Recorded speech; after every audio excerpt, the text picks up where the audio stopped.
lang kapag nag-iisa.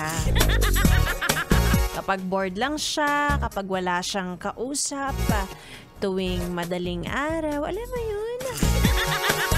Sa madaling salita, pampalipas oras.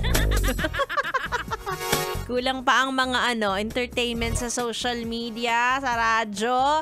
Sinama ka pa, yes, friend. At ang chika sa akin, ano itong nababalitaan ko na naniniwala ka sa kanya, ha? Ano yon ha? Ay, naku, hindi pwede yan. Wag! Please. Anyway, I'm back. It's me, Ganda Wanda.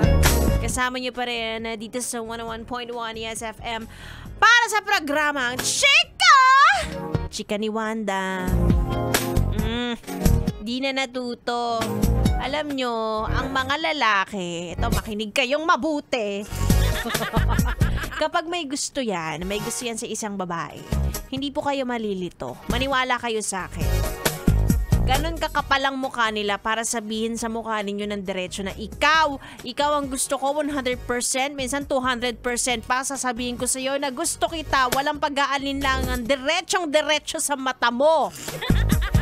Tutok na tutok sa'yo, diba? Kaya kung nililito ka, kung feeling mo kinakausap ka lang niya kapag bored siya, hanggang dun lang yun, yes, friend. Huwag ka nang umasa.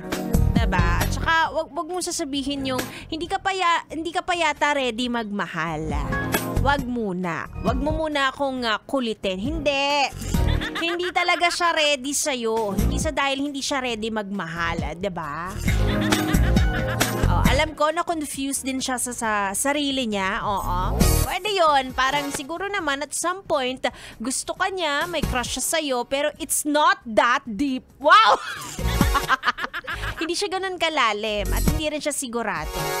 Diba? Kaya wag na. Uy, hindi nakakaganda yan, Bel! Galit na galit. Alam niyo, hindi ako magsasawang ipaalala to gabi-gabi dahil sa mga ganitong oras, nagiging marupok kayong lahat, no? Nakakainis. Kapag mga ganitong magagabi na, ayan, mag-aalas 8 na, sabi ko sa inyo. Pero sabi nga nila, no, ang relapse time, magiging marupok ay 10 p.m. pa. Ikaw on the way ka na, alam ko, no? I-chat mo na naman yan, no? Kahit ang reply niya sa'yo, halos 1 oras mahigit ang interval. Wag na, tigilan mo na yan.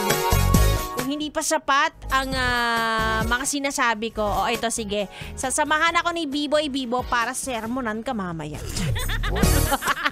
Meron na naman tayo magchichikahan dahil sa aking pagbabalik. Makakasama ko na ang bibi niyo on air, bibi ko naman off air, B-boy.